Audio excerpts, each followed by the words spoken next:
Qui nous accueille chez Fastea Capital. Bonjour Thibaut. Bonjour Cédric. Bon, on ne sait pas très bien sur quel pied danser là, on hésite, on avait certes ouvert en baisse, on a tenté une remontée mais rien n'y fait.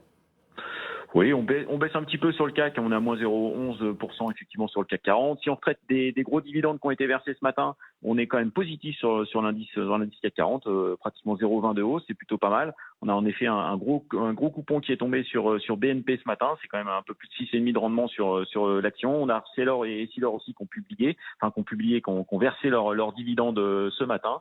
Donc ça c'est à retraiter par rapport à l'indice CAC 40.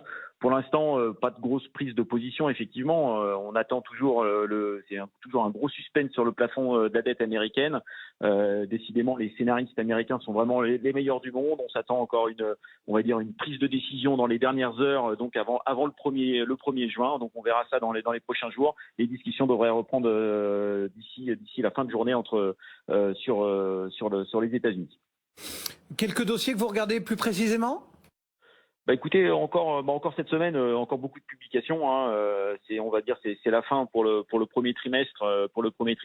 Dans les publications attendues cette semaine, on a Pierre et Vacances qui annonce ses résultats du premier semestre. Ça devrait être encore bon. Le secteur du tourisme est plutôt bien orienté.